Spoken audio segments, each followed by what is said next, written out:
Klik tombol berikut untuk mendapatkan update ilmu yang insya Allah bermanfaat. Bulan Ramadan, tamu yang membawa berjuta kebaikan. Bulan diturunkannya Al-Quran.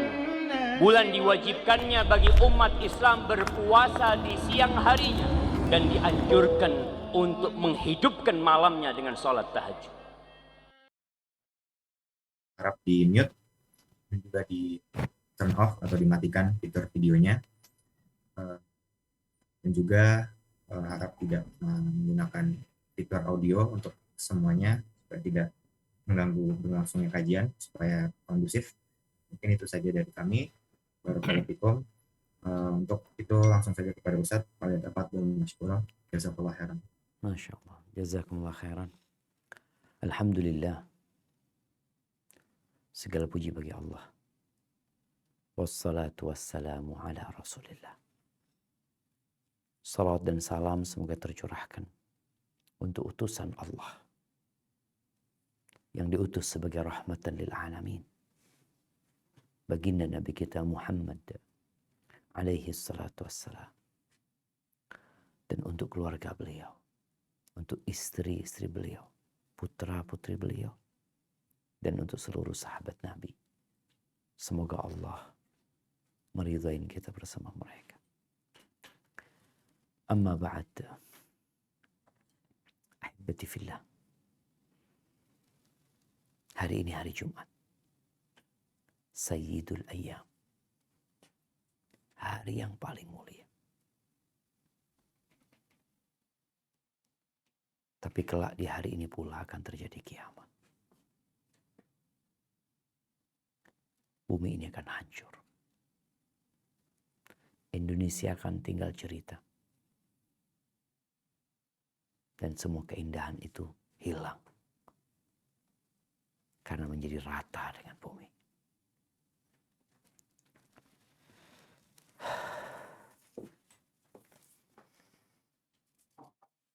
Banyak manusia yang peduli dengan penampilan. Peduli dengan fisiknya. Peduli dengan mobilnya. Sama handphonenya. Sama rumahnya. Sehingga kita melihat banyak rumah sakit.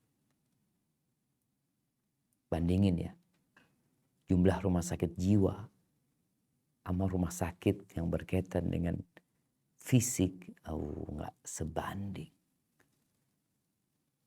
Lebih banyak rumah sakit yang peduli dengan fisik manusia.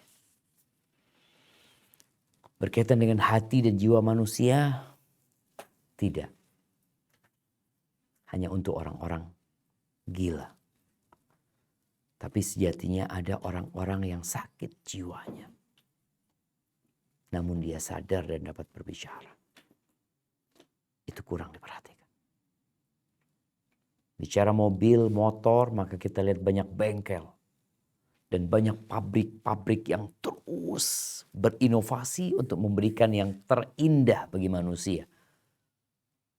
Bagaimana pelayanan mereka pasca penjualan. Servis, garansi. Itu mobil. Handphone kita, barang-barang elektronik yang ada di tempat kita, AC yang di kamar kita, kita ingin selalu dingin. Dan kita merasakan kalau sudah panas kita akan telepon tukang servis. Tolong dibetulin. Mobil kalau AC nggak hidup, wow, gerah. Maka banyak bengkel-bengkel yang peduli dengan urusan itu. Kemudian salon kecantikan. Yang selalu peduli dengan kulit. Yang berusaha untuk menjadikan manusia ini tampil mengesankan. Dia ingin dilihat orang karena itu yang dia lihat. Dia bercermin, dia lihat, ya Allah wajahku kok mulai kusam. Dia melihat ada keriput di bawah matanya. Ya Allah gimana sih ngilangin ini. Dia melihat mungkin ada lemak-lemak yang mulai membuat penampilannya kurang menyenangkan. Dia berusaha untuk diet, untuk olahraga, minum vitamin, minum ini. Dan kita lihat pabrik-pabrik besar yang berusaha untuk menjawab permintaan-permintaan manusia. Padahal jamaah, apa guna fisik yang indah kalau ternyata mesinnya rusak? Apa gunanya mobil yang bagus, mesinnya rusak? Rumah yang bagus tapi penghuninya rusak. Allah Jalla Jalaluh itu tidak melihat kepada fisik dan rupa kita.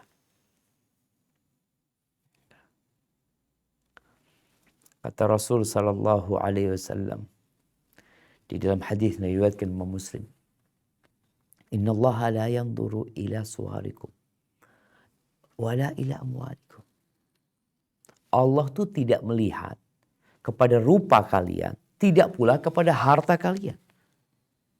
Enggak kepada mobil kalian, enggak kepada rumah kalian, enggak kepada handphone kalian, wala jam kalian, wala cincin kalian, wala motor kalian. Enggak. Oh, ini perusahaan aku, Allah enggak ngelihat ke sana.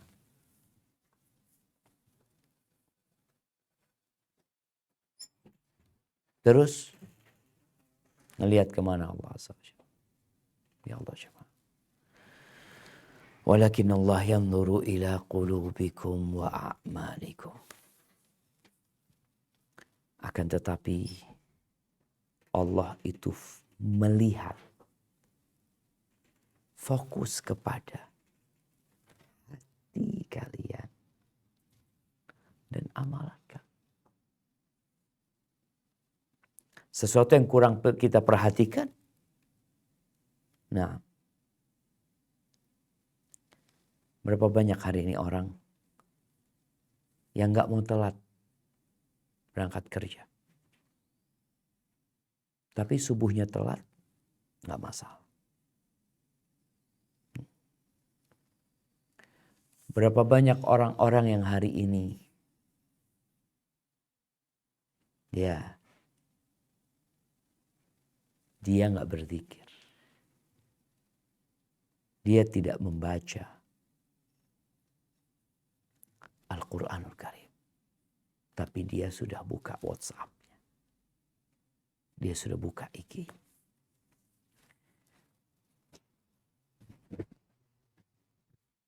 Di tas. Nah. Taib. Ahibati fillah. Kalau Allah Jalla Jalla tidak melihat kepada wajah kita, wala kepada penampilan kita, terus kenapa kita terlalu peduli dengan yang gak dilihat sama Allah? Allah itu yang menciptakan kita. Allah itu yang punya alam semesta. Seperti antum lah. Ketika antum bekerja di sebuah rumah sakit, bekerja di sebuah perusahaan, antum akan selalu peduli apa yang menjadi perhatian bos. Apa yang menjadi fokus yang dilihat, dipandang oleh perusahaan. Makanya kalau kita lihat manusia ini peduli banget sama penampilan. Sampai kerja di perusahaan peduli sama sepatunya harus seperti ini, bajunya warnanya harus seperti ini. Ya mereka fokus ke sana. Tapi enggak. Allah Azza wa Jalla tidak. Oh, tapi kan Allah itu indah dan cinta dengan keindahan. Nah, Allah cinta dengan keindahan. Tapi yang terindah pada dirimu itu adalah hati. Itu yang seharusnya kalau engkau tahu. Allah itu cinta dengan keindahan. Terus gimana caraku? Mana yang harus aku perindah, perbagus? Ya hati. Di surat Al-Hajj ayat 37. Allah berfirman tentang kurban. Kita lihat ya bagaimana ketika orang berkurban. Rame nanti kita lihat.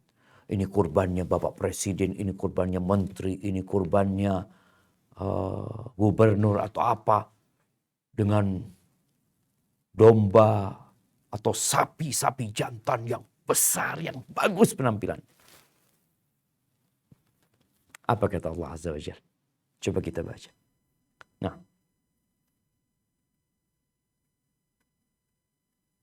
أعوذ بالله من الشيطان الرجيم بسم الله الرحمن الرحيم لن ينال الله لحومها ولا دماؤها ولكن يناله التقوى منكم كذلك سخرها لكم لتكبروا الله على ما هداكم وبشر المحسنين.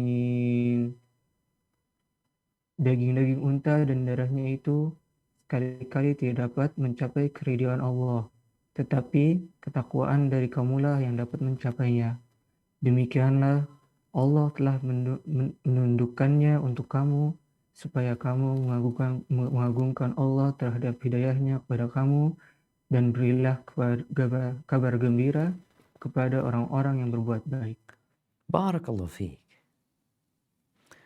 Jadi inti dari kurban itu bukan besar sapinya, bukan banyak dagingnya, bukan darah yang dikucurkan. Allah jelas menegaskan kepada manusia, lan yanalallah luhumuha.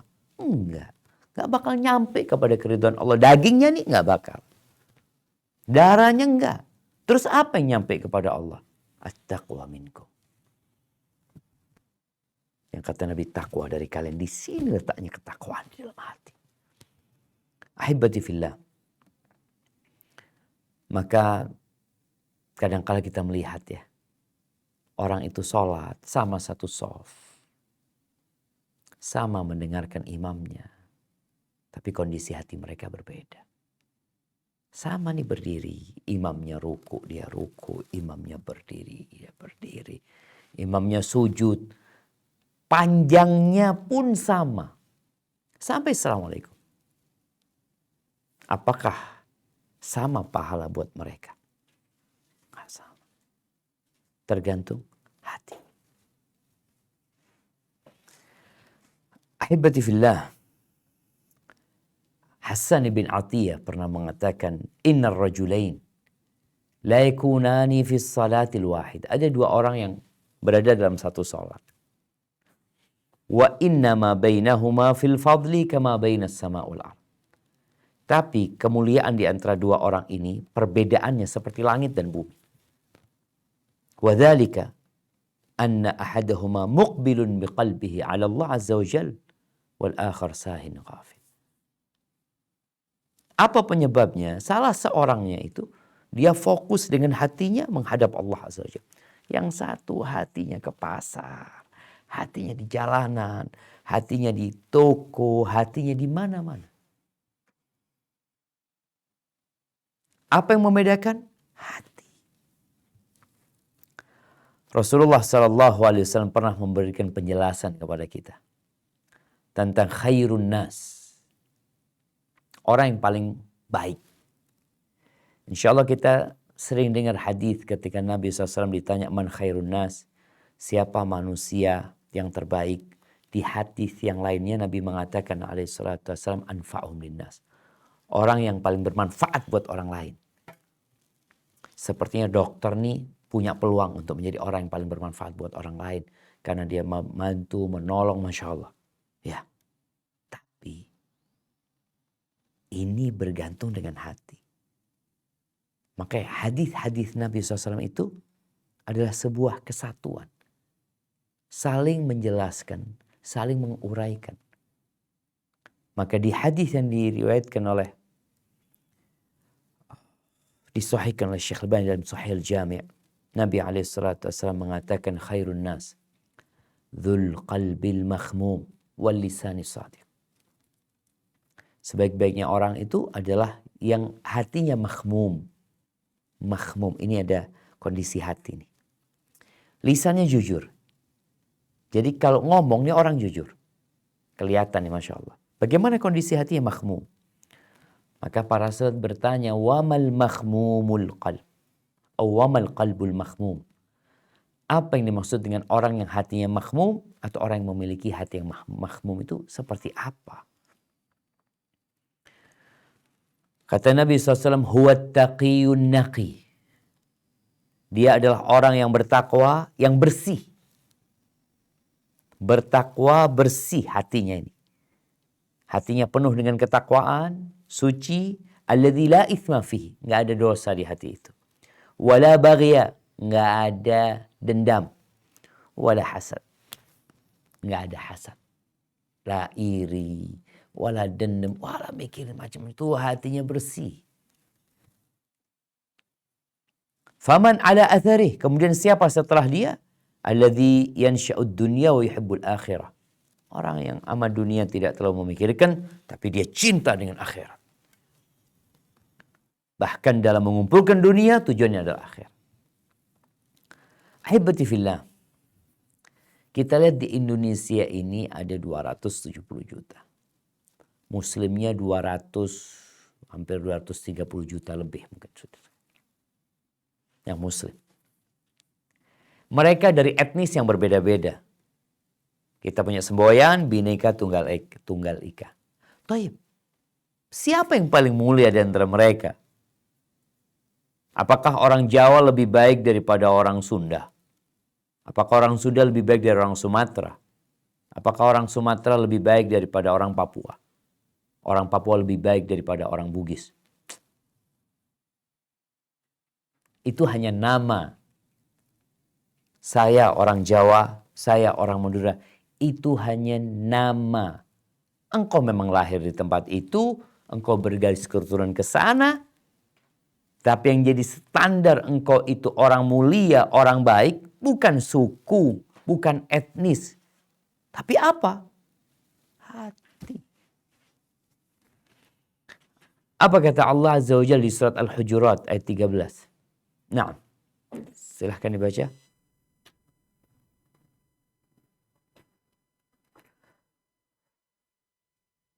يا أيها الناس إنا خلقناكم من ذكر وأنثى وجعلناكم شعوبا وقبائل لتعارفوا إن أكرمكم عند الله أتقاكم إن الله عليم خبير. Hai manusia, sesungguhnya kami menciptakan kamu dari seorang laki-laki dan seorang perempuan dan menjadikan kamu berbangsa-bangsa dan bersuku-suku supaya kamu saling kenal mengenal. Sesungguhnya Allah, orang yang paling mulia di antara kamu di sisi Allah ialah orang yang paling takwa di antara kamu. Sesungguhnya Allah Maha mengetahui lagi Maha mengenal. Allahu Akbar. Siapa yang paling mulia? Yang paling kaya? Yang paling tinggi jabatannya? Terus siapa? Inna akramkum indallah atqakum. Yang paling bertakwa. Di mana letak takwa? At-taqwa hahuna, kata di hati sini. Ahibati fillah. Disebutkan dalam sebuah hadis yang disahihkan oleh Syekh Al-Albani rahimahullahu taala dalam as-silsilah sahihah, bahwa Nabi alaihi salatu wasallam mengatakan inna lillahi ta'ala aniyatan min ahli al-ard. Sesungguhnya Allah azza wajalla memiliki wadah. Yang wadahnya itu ada di penduduk bumi ini. Ada sebuah wadah yang itu milik Allah Azza wa Jal. Terus apa? Wa aniyatu rabbikum qulubu ibadihi salihin. Dan wadah atau bejana Tuhan kalian adalah hati-hatinya hamba yang soleh. Wa ahabbuha ilaih. Dan yang paling Allah cintai di antara hati yang banyak ini dari orang-orang yang soleh, alyanuha wa araquha, adalah yang paling lembut, yang paling lunak. Itu yang paling cintai Allah SWT. Bagaimana kondisi hati kita? Semua orang hendaklah hari ini dia mulai melakukan evaluasi. Orang kalau ya kakinya cenut-cenut katanya orang, biasanya dia akan periksa kayaknya asam urat. Kalau pusing, adalah. Maka kita perlu mengecek. Apakah hati kita udah lembut, udah lunak. Karena itu yang paling cintai Allah SWT. Dan dalam hadis riwayatkan Imam Muslim, Rasul SAW mengatakan, ala inna fil jasadi mudghah. Di dalam tubuh manusia itu ada sebuah organ. Kalau benar di organ, semuanya benar. Tapi kalau rusak, semuanya rusak. Apa organ tersebut? Al-qalb. Ahibati fillah.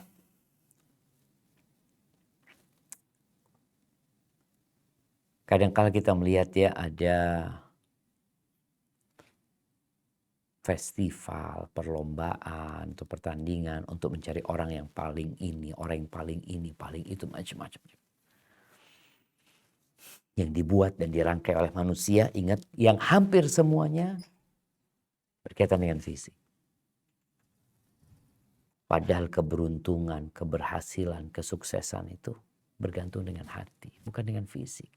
Makanya kadang-kala kita melihat ada saudara-saudara kita yang lahir dengan keterbatasan, memiliki kebutuhan khusus. Mungkin sebagian orang jauh lebih baik, lebih sempurna fisiknya. Tapi boleh jadi itu yang berkebutuhan khusus lebih baik daripada engkau. Kelak pada hari kiamat jemaah, ketika manusia dibangkitkan, digiring ke padang mahsyar, siapa yang akan selamat pada hari itu? Yang punya hati yang bersih dan selamat. Allah berfirman di surat Asy-Syu'ara ayat 88-89. Nah,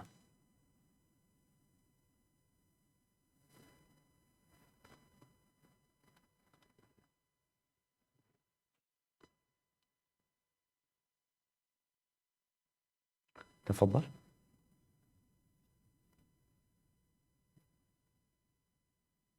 يوم لا ينفع مال ولا بنون إلا من أتى الله بقلب سليم.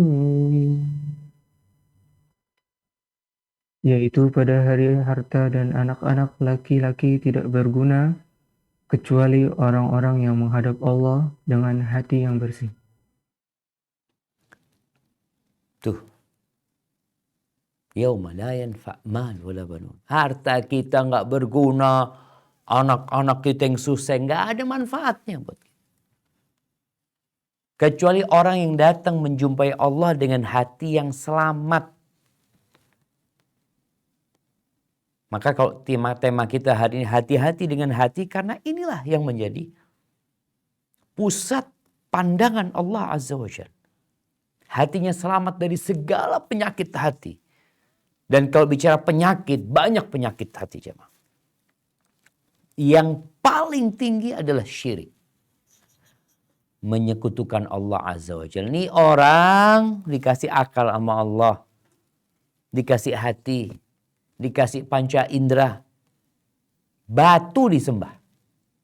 Pepohonan disembah. Apanya yang sakit? Fisiknya nggak sakit. Hatinya sakitnya. Bagaimana Nabi Ibrahim berdakwah kepada kaumnya. Dihancurkan itu patung dan berhala. Dengan harapan hati mereka bisa hidup kembali. Ketika mereka bertanya, ya Ibrahim, engkau yang menghancurkan berhala-berhala ini, Tuhan-Tuhan kami?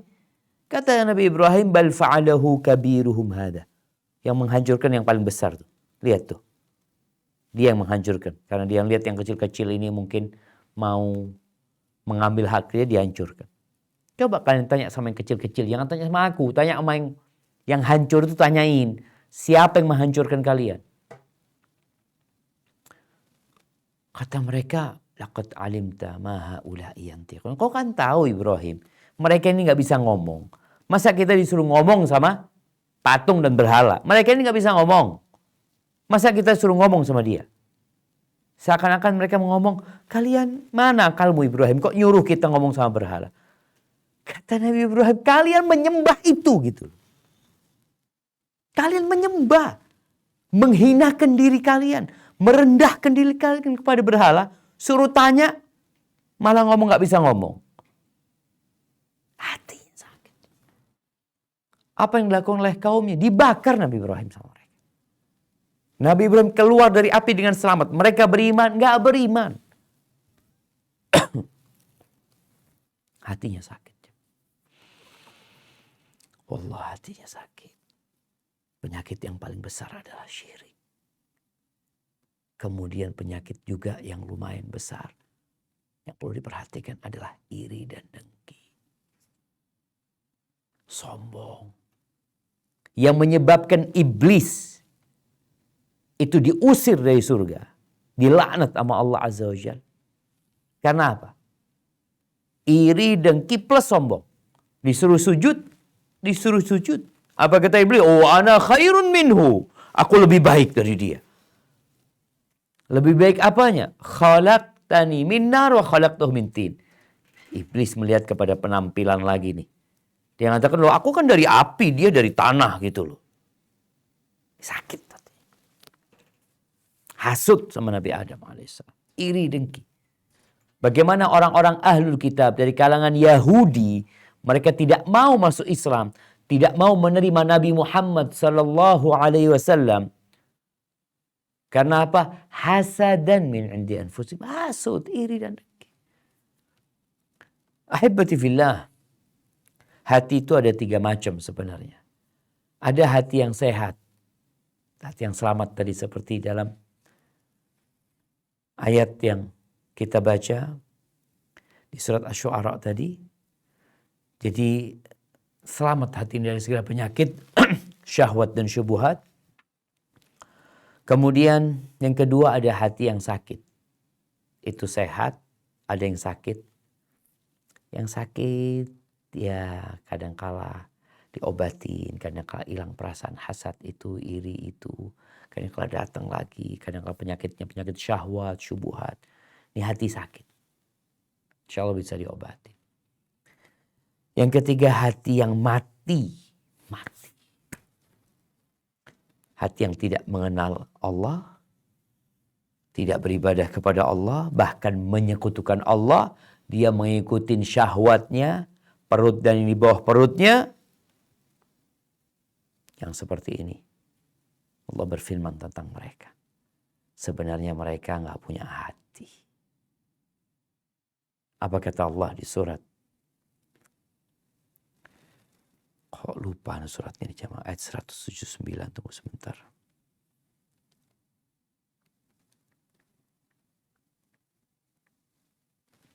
Nah, di surat Al-A'raf ayat 179. Nah, surat Al-A'raf ayat 179. Nah,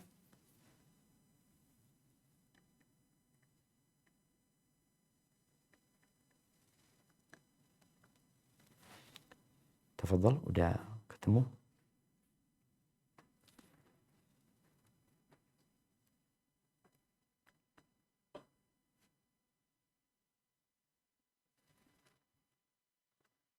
Nah, silahkan dibaca.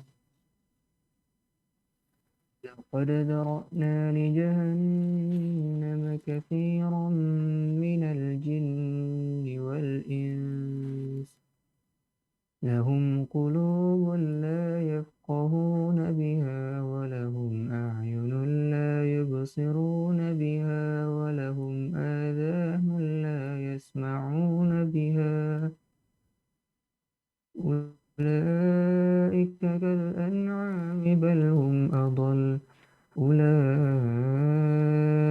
هم الغافلون.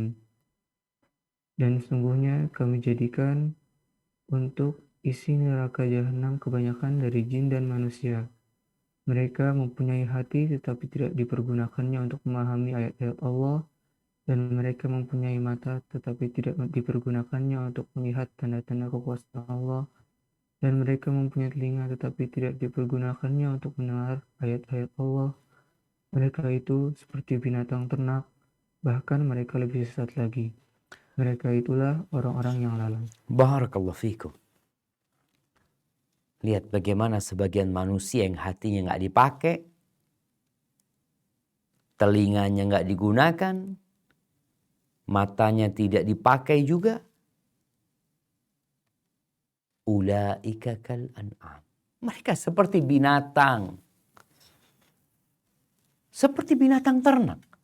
Ngelihat sapi, ngelihat kambing, sebagian manusia itu seperti binatang ternak. Balhum adhal, lebih parah daripada binatang ternak. Binatang ternak bisa dipotong, bisa dibikin sate, bisa dinikmatin.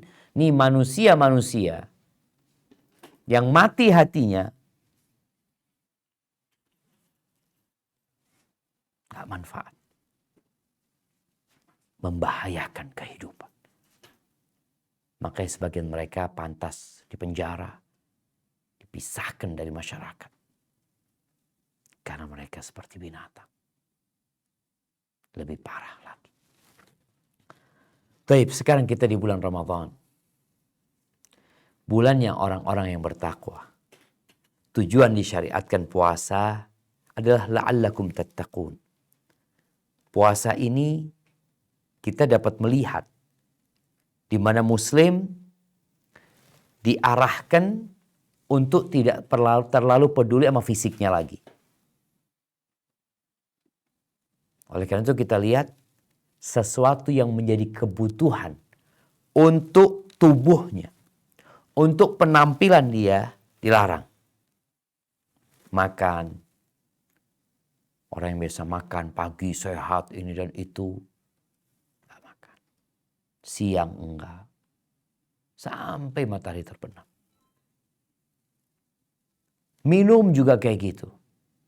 Mungkin dia bisa biasa meminum atau mengkonsumsi minuman-minuman yang membuat kulitnya menjadi kesat ya. Yang membuat penampilan sebagai indah nggak boleh. Kenapa? Hatinya sekarang diperhatikan. Jadi bagaimana menjadikan hati ini tidak lagi diperbudak dengan syahwat. Dan buktinya engkau bisa mengontrol syahwatmu. Keinginan untuk makan, keinginan untuk minum, keinginan untuk bercinta dikontrol. Enggak. Kenapa? Aku sedang puasa. Makanya puasa disyariatkan la'allakum tattaqun. Agar kalian bertakwa. Kalau bicara tadi hati, tempat ketakwaan, itulah yang perlu kita perhatikan sekarang. Dibersihkan dari segala penyakit dengan cara kita mengontrol syahwat kita. Taib, apa saja yang bisa kita lakukan untuk mendapatkan hati yang bersih? Yang pertama adalah ikhlas. Jadi tatkala kita beramal, jangan sampai kita berharap pujian dari masyarakat, sanjungan dari mereka. Apa sih manfaatnya buat kita kalau kita disanjung? Yang ada merusak hati malah. Ketika engkau ikhlas lillahi ta'ala beramal. Ini yang banyak sedekah pada saat ini. Yang berbagi berbuka ya. Yang juga berpuasa. Jaga hatimu. Niatkan ikhlas lillahi ta'ala. Orang yang puasa nggak ikhlas nggak ada gunanya lagi. Kenapa? Berarti dia nggak peduli sama hatinya. Dia puasa. Berapa banyak orang-orang yang puasa hanya karena ikut-ikutan. Hanya karena nggak enak. Padahal puasa yang akan membersihkan hati, meningkatkan ketakwaan adalah man shoma Ramadan imanan wahtisaban. Adalah orang yang berpuasa di bulan Ramadan karena beriman, ikhlas lillahi ta'ala. Wahtisaban, berharap pahala dari Allah, tidak berharap sanjungan dan pujian dari makhluk, tapi dari Sang Pencipta. Rasulullah SAW beliau menyebutkan ada 3 perkara la yaghillu alaihinna sadru muslim. Yang hati muslim itu insya Allah akan bersih dari ghil, dari iri, dengki. Salah satunya apa? Ikhlasul amali lillahi azza wa jal. Mengikhlaskan amal untuk Allah azza wa jal. Yang kedua, wa munasahati ulil amri, memberikan nasihat kepada para pemimpin. Yang ketiga, waluzumu jama'atil muslimin. Selalu berpegang teguh dengan jama'atul muslimin. Yang kedua, amalan yang kedua untuk menjaga hati adalah ridho dengan apa yang Allah berikan. Kadangkala kita nih memandang yang di atas. Kemudian kita memandang, setelah memandang orang itu, lalu kita bercermin melihat diri kita, ya Allah, aku kok gak seperti itu. Mulai dia berpikiran yang tidak-tidak. Maka tolong, ridholah dengan apa yang Allah berikan kepada. Nabi SAW pernah memberikan pesan kepada Syaddad, kepada Abu Hurairah radhiyallahu ta'ala anhu. Beliau mengatakan, irda bima qasamallahu lak takun aghnan nas. Ridhalah engkau dengan apa yang Allah berikan kepadamu. Engkau akan jadi orang paling kaya. Tempatnya ridho ini bukan di tangan, bukan di wajah, bukan di kaki. Di mana tempatnya ridho? Di hati. Menerima. Gak akan ada hasad dan iri ketika antum menerima. Kawannya naik pangkatnya, kawannya beli mobil baru, beli motor baru. Kawannya Masya Allah rizkinya begitu diluaskan sama Allah Azza wa Jal. Dikasih kelebihan dengan berbagai macam kelebihan. Ketika engkau lihat dirimu, aku ridho dengan apa yang Allah berikan kepada aku. Engkau jadi orang paling kaya. Hanya kadangkala kita ini gak pandai bersyukur. Gara-gara ngelihat ke atas. Supaya engkau hatinya bersih, hendaklah senantiasa memandang ke bawah. Nggak ada iri sama dengki. Masa engkau akan iri sama orang yang di bawahmu? Enggak kan? Iri selalu sama yang di atas kita. Makanya datang ke rumahnya orang miskin. Pulang dari sana engkau akan lebih bersyukur. Hatimu akan bersih, akan penuh dengan menerima. Dengan takdir yang Allah berikan dan engkau akan cerita kepada keluarga. Alhamdulillah Allah kita hidupnya masih lebih nyaman. Cuma banyak manusia ini kotor hatinya gara-gara pandangan matanya ke atas. Nabi SAW mengatakan, Unduru ila man huwa asfala minkum. Lihat kepada yang di bawah kalian. Jangan lihat ke atas. Kenapa? Fahuwa ajdaru an la tazdaru ni'matallah alaikum. Supaya kalian tidak meremehkan nikmat yang Allah berikan kepada kalian. Yang ketiga, membaca Al-Quranul Karim. Ramadan. Syahrul Ramadan alladzi unzila fihi Al-Quran. Ini bulan diturunkannya Al-Quran. Bagaimana seharusnya kita memaksimalkan membaca Al-Quranul Karim. Dengan mentadabburinya. Kenapa? Ini adalah obat untuk segala penyakit. Quran. Apa kata Allah Azza wa Jal di surat Yunus ayat 57. Nah, silahkan dibaca. Surat Yunus ayat 57. يا أيها الناس قد جاءتكم موعظة من ربكم وشفاء لما في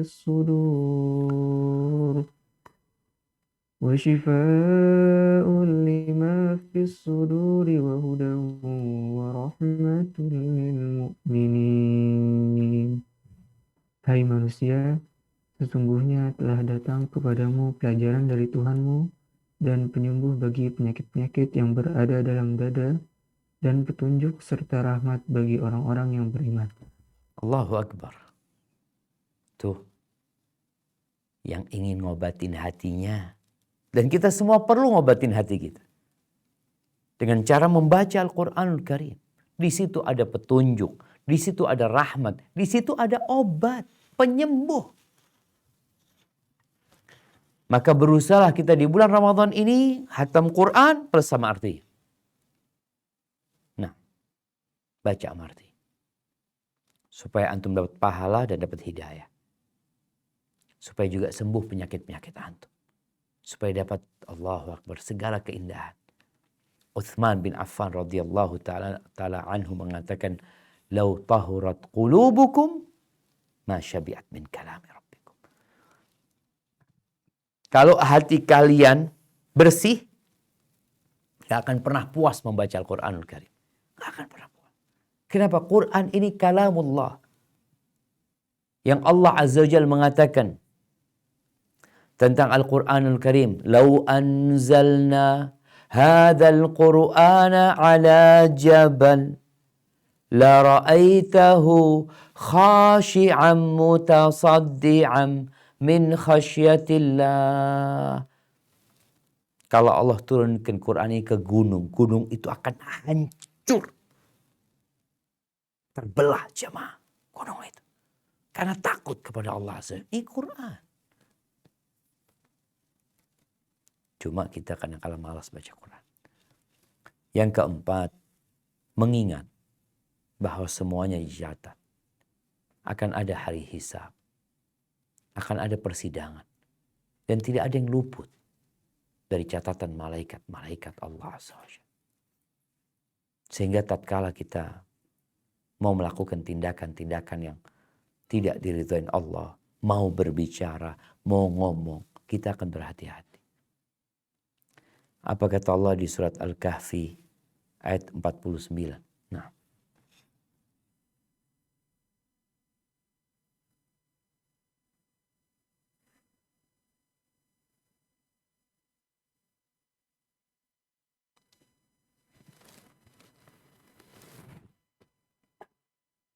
ووضع الكتاب فترى المجرمين مشفقين مما فيه ويقولون يا ويلتنا ما لهذا الكتاب لا يغادر صغيرة ولا كبيرة إلا أحصاها وجدوا ما عملوا حاضرا ولا يظلم ربك أحدا. Dan diletakkanlah kitab, lalu kamu akan melihat orang-orang bersalah ketakutan terhadap apa yang tertulis di dalamnya. Dan mereka berkata, "Aduhai, celaka kami. Kitab apakah ini yang tidak meninggalkan yang kecil dan tidak pula yang besar? Melainkan ia mencatat semuanya dan mereka dapati apa yang telah mereka kerjakan ada tertulis dan Tuhanmu tidak menganiaya seorang jua pun." Maka ketika orang ingat bahwa apa yang dia ucapkan, apa yang dia perbuat akan ada dalam catatan itu. Akan dapat balasan dia. Maka kita akan jaga hati. Yang kelima berdoa. Minta sama Allah, ya muqallibal qulub, thabbit qulubana ala dinik. Tetapkan hati kami di atas agamamu. Ya musarrifal qulub, sarrif qulubana ala ta'atik. Palingkan hati kami dalam ketaatan kepadamu selalu. Kemudian yang keenam bersedekah. Berbagi harta. Karena ini ngobatin hati kita jemaah. Wassadaqah burhan. Sedekah itu bukti kita beriman. Maka di bulan Ramadan ini berikan buka untuk orang-orang yang berpuasa. Bantu fakir miskin. Bangun masjid apa saja. Supaya hati kita selamat. Kemudian yang ketujuh, berbaik sangka sama saudara kita. Dan selalu positive thinking. Ketika dia mengucapkan sesuatu, menyampaikan sesuatu yang kok kayaknya nggak pas buat kita, tolong kita cari jalan keluar untuk ucapan itu. Subhanallah, Nabi SAW pernah mengatakan kepada para sahabatnya, jangan ada yang mindah omongan kepada aku. Kenapa? Karena aku ingin keluar dengan hati yang selamat. Nggak nyimpen apa-apa. Tapi kalau sampai kepada kita berita yang nggak nyaman, maka hendaklah kita berusaha untuk positive thinking. Yang kedelapan, menyebarkan salam jamaah. Ini juga akan menumbuhkan cinta di antara kita dan akan membuat hati kita bersih. Kemudian yang kesembilan, hendaklah tersenyum sama saudara kita. Ada orang yang kalau disalami, Assalamualaikum, tegang, Waalaikumsalam, senyum. Karena itu termasuk dari sedekah. Bahkan Nabi SAW mengatakan senyummu di wajah saudaramu itu adalah sedekah. Kemudian yang ke-10, jangan suka tanya-tanya hal yang gak perlu. Jangan suka mengkorek-korek keterangan dari saudara kita yang gak perlu. Yang nanti akan merusak hubunganmu sama mereka. Yang ke-11, mencintai kebaikan buat orang lain. Cinta kebaikan. Engkau kalau menunjukkan kebaikan kepada orang lain, engkau akan dapatkan pahalanya. Dan Nabi SAW mengatakan, la yu'minu ahadukum. Gak beriman seorang di antara kalian. Hatta yuhibba li akhihi ma yuhibbu li nafsih. Sampai dia mencintai untuk saudaranya seperti apa yang dia cintai untuk dia sendiri. Itu mungkin dapat Anda sampaikan. Kurang lebihnya mohon maaf. Anda kembalikan ke moderator. Jazakumullah khair. Jazakallah khairan Ustaz. Masya Allah atas penjelasannya. Mungkin langsung saja ke pembacaan pertanyaan. Di sini sudah banyak sekali Ustaz pertanyaannya. Sebenarnya Anda izin membacakan Ustaz. Assalamualaikum warahmatullahi wabarakatuh Ustaz Syafiq dan tim kajian, semoga diberkahi oleh Allah Subhanahu wa taala. Mohon izin bertanya Ustaz, bagaimana menghilangkan rasa suudzon dengan diri sendiri dan kepada Allah agar pertolongan Allah itu cepat datang. Sekarang ini saya tertekan banget karena terlilit hutang riba. Gaji saya nggak bisa menutupi untuk membayar sebagian hutang. Sedangkan saya single mom, suami saya sudah nggak ada, saya hampir mau mati. Mungkin jika bunuh diri itu dihalalkan. Sejak suami saya meninggal, saya sudah bunuh diri, sudah coba bunuh diri, tapi hati saya masih ada iman. Sekarang saya berusaha istiqomah dan bertobat. Apa yang harus saya lakukan saat ini? Jazakallah khairan Ustaz. Barakallahu fikum. Masya Allah. Barakallahu fiik. Yang pertama buat ukhti yang punya masalah. Sebenarnya masalah anti ini banyak yang mengalaminya. Bukan engkau sendirian. Yang single mom itu banyak. Yang terlilit hutang riba itu banyak. Yang lebih susah, lebih payah hidupnya daripada dirimu, lebih banyak lagi. Hanya saja kadangkala kita ini kurang bersyukur. Maka nasihat ana, lihatlah kepada yang di bawahmu. Supaya engkau berbaik sangka sama Allah SWT. Yang kedua, lihatlah kepada nikmat yang Allah berikan kepada dirimu. Ahibati fillah. Kedua matamu itu lebih berharga daripada semua utang yang engkau miliki.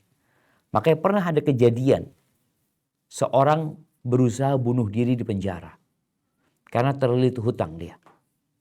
Hutangnya cukup banyak ya. Disebutkan hutang dia itu kira-kira hampir 3 miliar. Iya 3 miliar. Karena ada informasi orang ini berusaha bunuh diri, akhirnya didatengin oleh seorang ustadz, seorang syekh. Datang kepada dia. Ngobrol lah syekh ini, engkau punya masalah apa? Kok sampai mau bunuh diri? Kata dia, anak punya utang ini, itu macam-macam. Kata syekh, udahlah kalau gitulah, utangmu anggap lunas sudah. Tapi ada syaratnya. Apa syaratnya syekh? Kata dia, aku minta jantungmu. Kemudian aku minta ginjalmu. Aku hargain, umpamanya dia sebutkan ginjalmu aku hargain ya 500 juta. Kemudian jantungmu, hatimu. Kemudian kedua matamu. Akhirnya dihitung total semuanya itu lebih dari 10 miliar. Akhirnya orang ini ngomong, Syekh, emangnya anak jual spare part, Syekh? Kata Syekh, bukankah engkau ingin bunuh diri? Membuang semua nikmat yang Allah berikan kepada. Engkau itu kaya raya. Tapi lupa sama Allah SWT. Maka hendaklah engkau memandang kepada nikmat yang Allah berikan dan melihat kepada orang yang lebih susah daripada diri. Insya Allah engkau akan bisa melanjutkan kehidupan ini. Sebagian beranggapan aku nggak mampu. Bohong. Engkau mampu. Loh, Ustaz tahu dari mana? Allah itu tidak memberikan beban kepada hambanya yang melewati batas kemampuan dia. Nggak mungkin. Engkau berarti mampu. Tinggal sekarang kalau bicara engkau punya utang riba, engkau harus bertobat kepada Allah. Bertobat. Bagaimana sekarang mendekatkan diri kepada Allah Azza wa Jalla? Kalau waktumu tiba, engkau nggak perlu bunuh diri, engkau akan mati. Artinya rizkimu udah habis, engkau akan mati sendiri.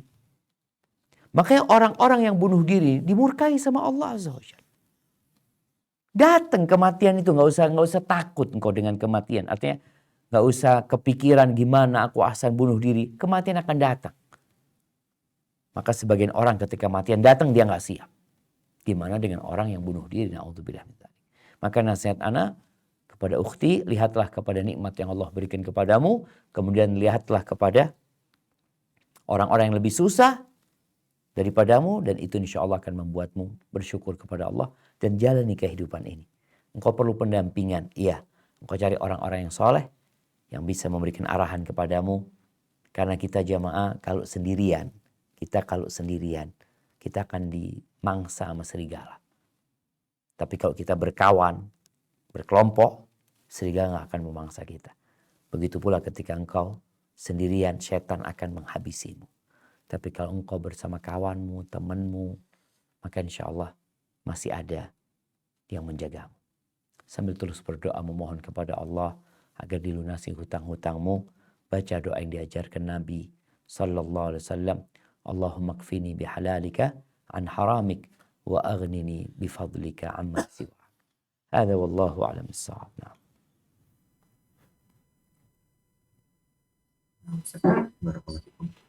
Nah, selanjutnya, Afwan Ustaz izin bertanya, bismillah Ustaz, bagaimana jika kita di dalam dunia bisnis yang harus mempromosikan beauty and fashion, di mana hal tersebut untuk branding, dan kita harus memberikan citra-citra kesempurnaan dengan kaitannya dengan tema hari ini Ustaz.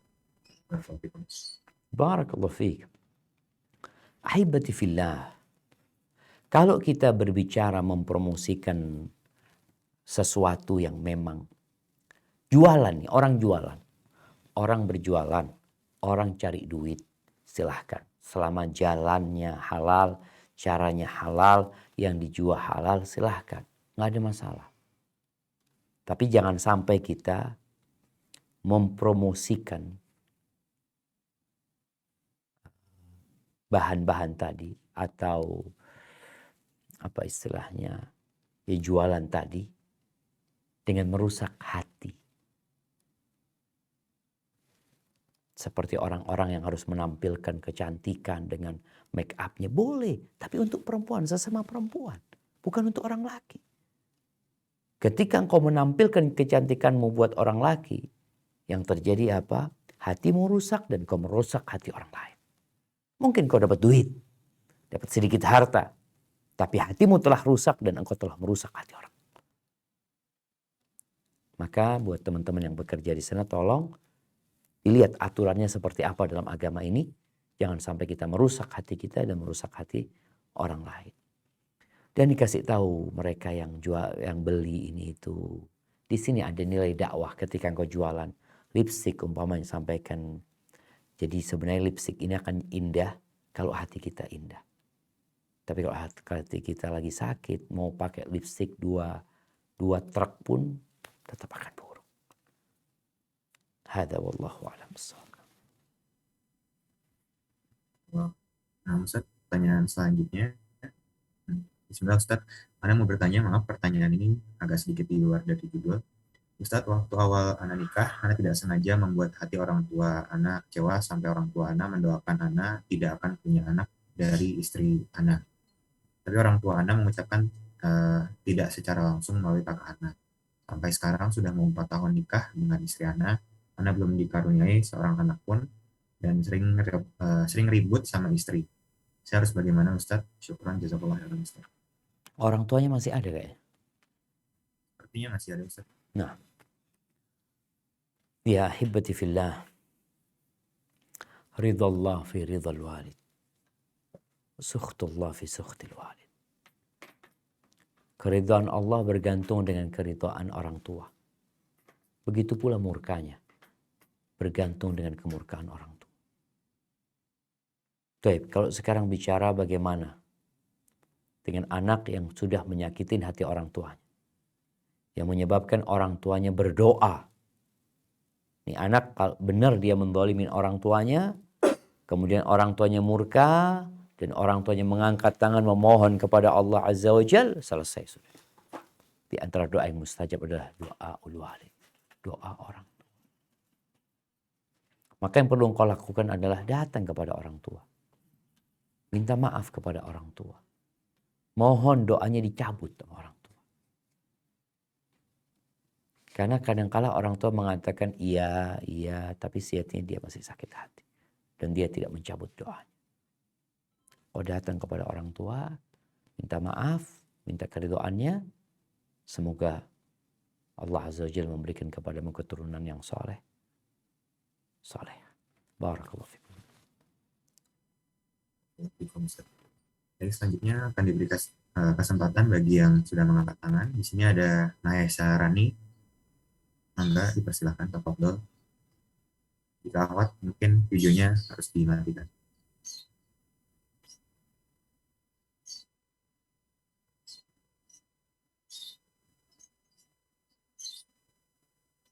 Naya Sarani.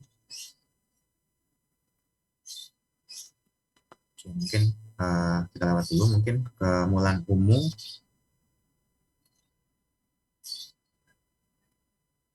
Bismillah.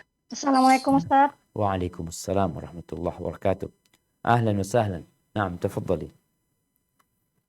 Ustaz, ini Anda mohon nasihatnya Ustaz terkait masalah hati nih Ustaz. Kebetulan Anda lagi kadang-kadang agak mulai gondok sama suami Ustaz.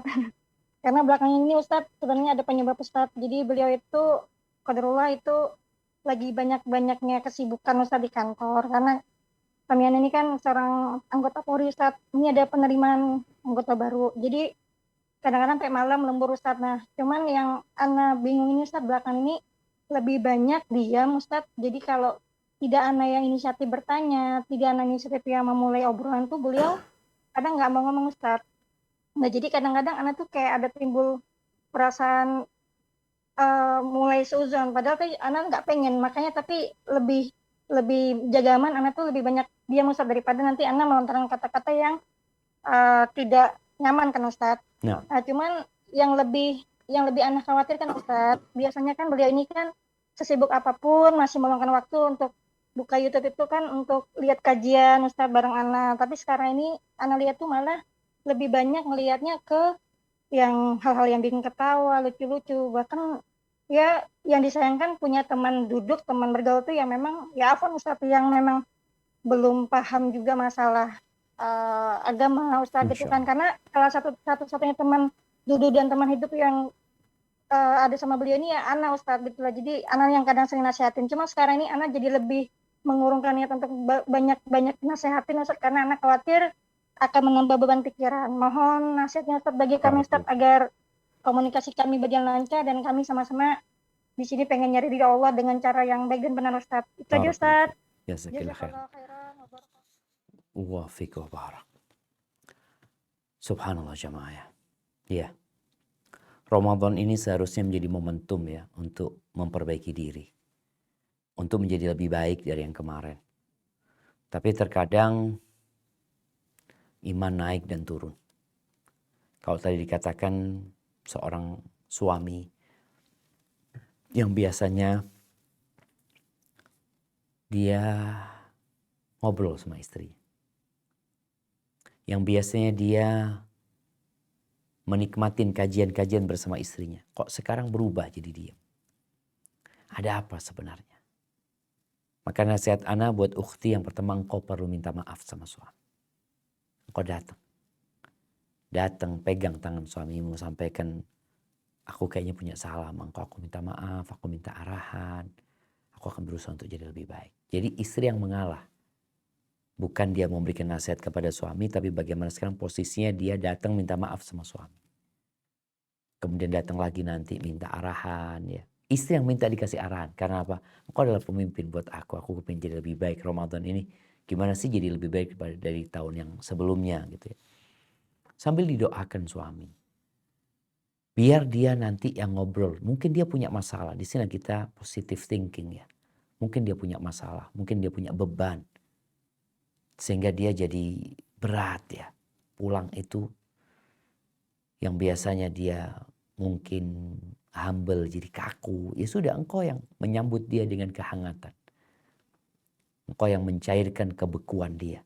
Dengan cara tadi, engkau datang minta maaf sama dia. Kemudian nanti kalau memang waktu berbuka atau dia pas waktu sahur ya. Mungkin kau bisa setelkan kajian ya. Hampir ngomong minta maaf bang, aku setel ini sambil siap-siap supaya ada manfaatnya. Jadi berusaha istri ini tetap berada di bawah, dia merangkul suaminya.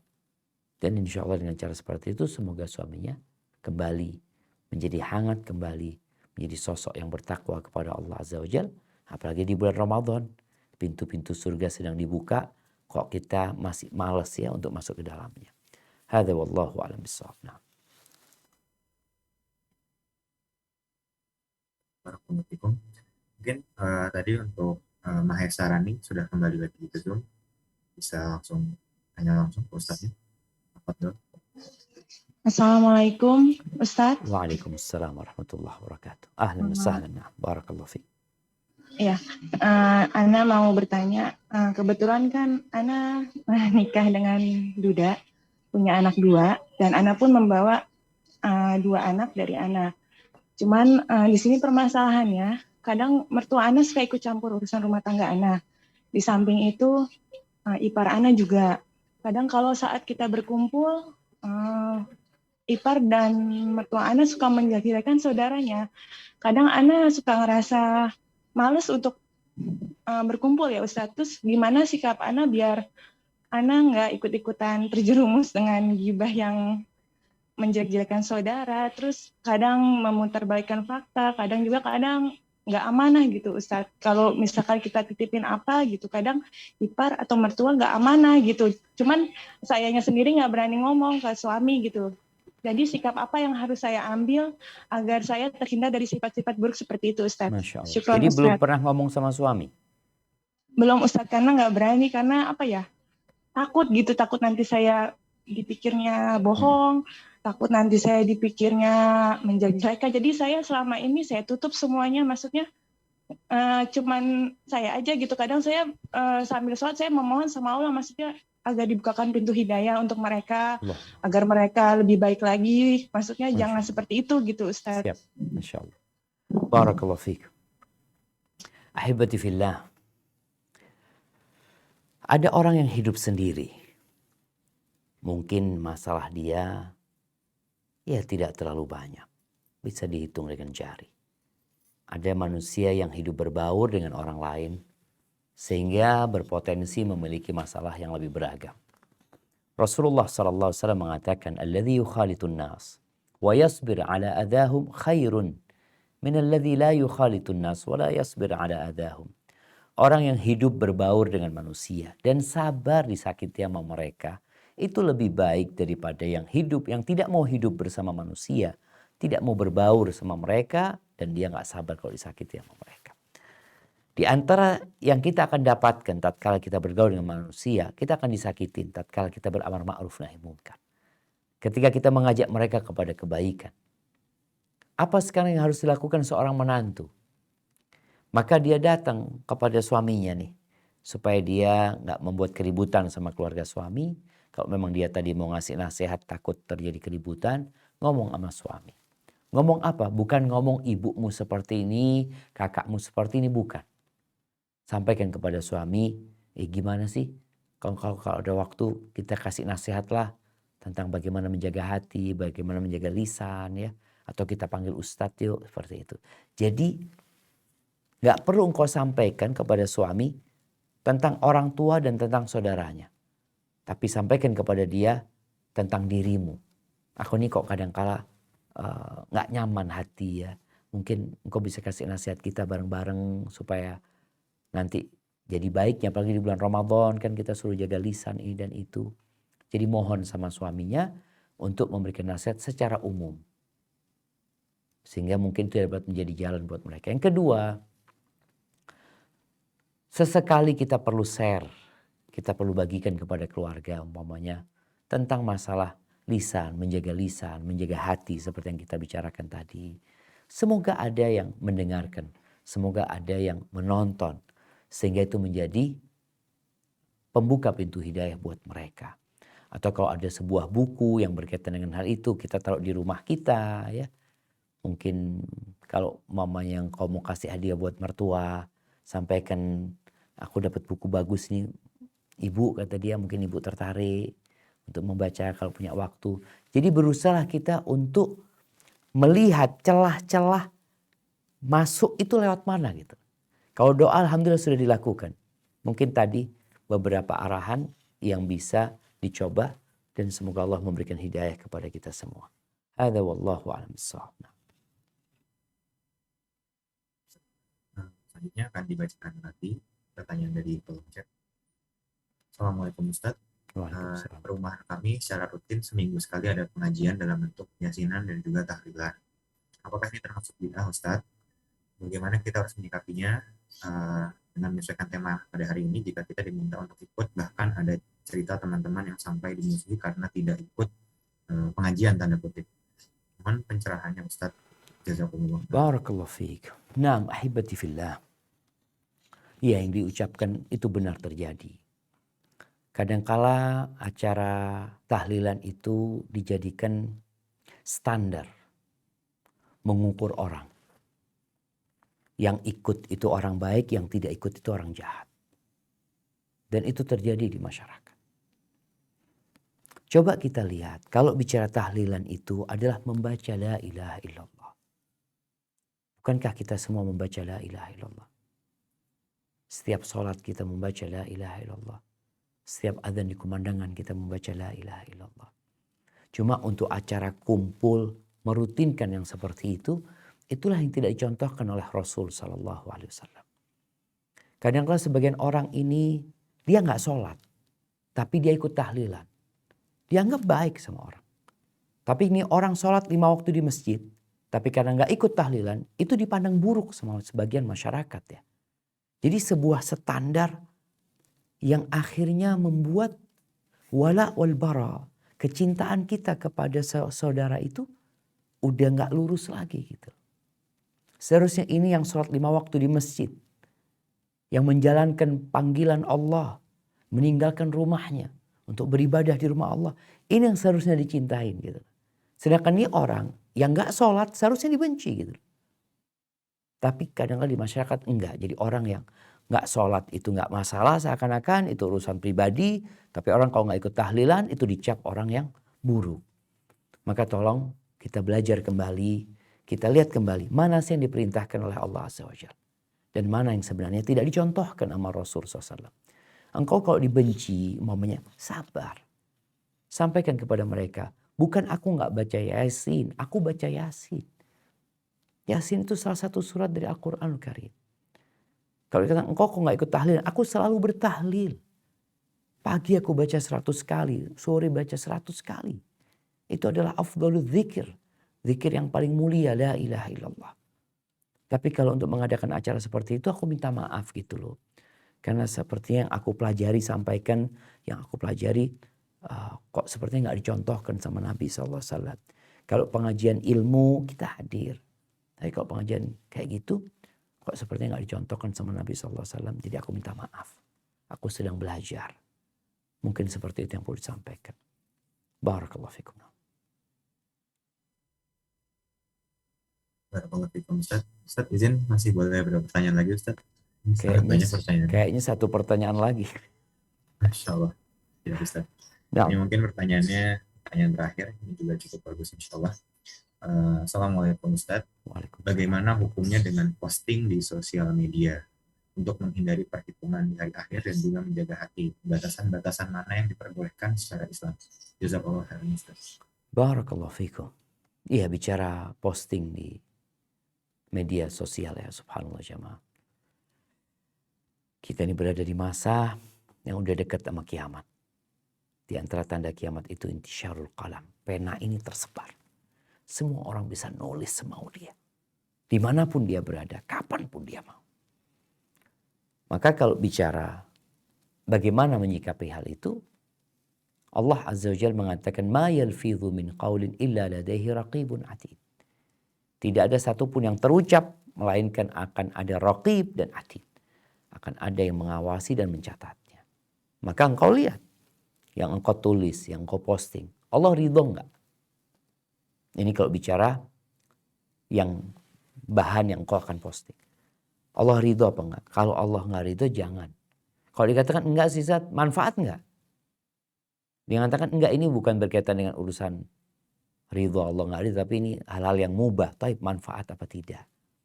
Kalau ternyata enggak manfaat, ya mungkin lebih baik kita menghindarinya. Karena termasuk dari bentuk kesempurnaan Islam seseorang itu tarkuhu ma la ya'ni, hal-hal yang enggak berguna janganlah. Tinggalin. Kemudian setelah itu engkau lihat niatmu. Kalau ini berkaitan dengan agama, engkau memposting sesuatu yang sebenarnya manfaat. Engkau lihat niatmu itu lillahi ta'ala atau untuk dirimu. Atau untuk menambah follower. Atau untuk mencari pujian dan sanjungan. Itu perlu kita tanyakan kepada diri kita. Karena kalau tidak, ya yang pertama tadi berkaitan dengan hukumnya boleh apa tidak. Setelah kita tahu boleh, benar, tinggal bagaimana sekarang niat kita. Kenapa? Yang dilihat bukan postingannya, tapi hatimu. Postingannya benar, tapi hatimu riak, nggak ada gunanya. Kalau postingannya buruk, ya hatinya tentunya buruk. Selesai sudah jamaah. Tapi ini kalau postingan yang baik, belum tentu baik.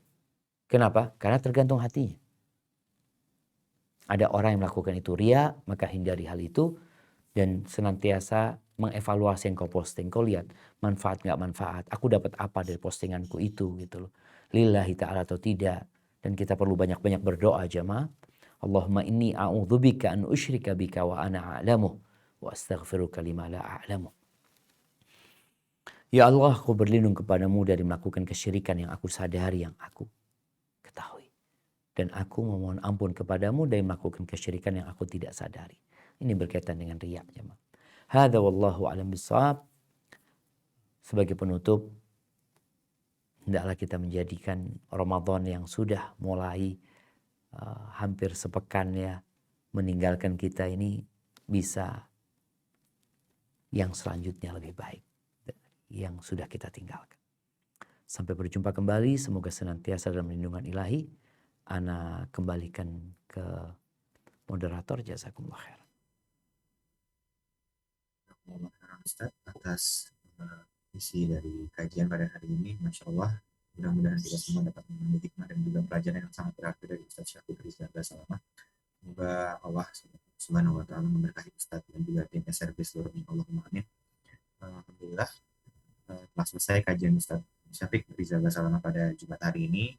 Mudah-mudahan kita semua dapat mengambil hikmahnya, dan kami segenap panitia yang mengadakan kajian, mohon maaf apabila ada kesalahan karena kesempurnaan yang Allah Subhanahu wa Ta'ala. Itu kita tutup sama-sama dengan membaca doa kafaratul majlis. Subhanallah wa bihamdihi asyhadu an la ilaha illa anta astaghfiruka wa atubu ilaik. Assalamualaikum warahmatullahi wabarakatuh. Waalaikumsalam. Bulan Ramadan, tamu yang membawa berjuta kebaikan. Bulan diturunkannya Al-Quran. Bulan diwajibkannya bagi umat Islam berpuasa di siang harinya. Dan dianjurkan untuk menghidupkan malamnya dengan sholat tahajud.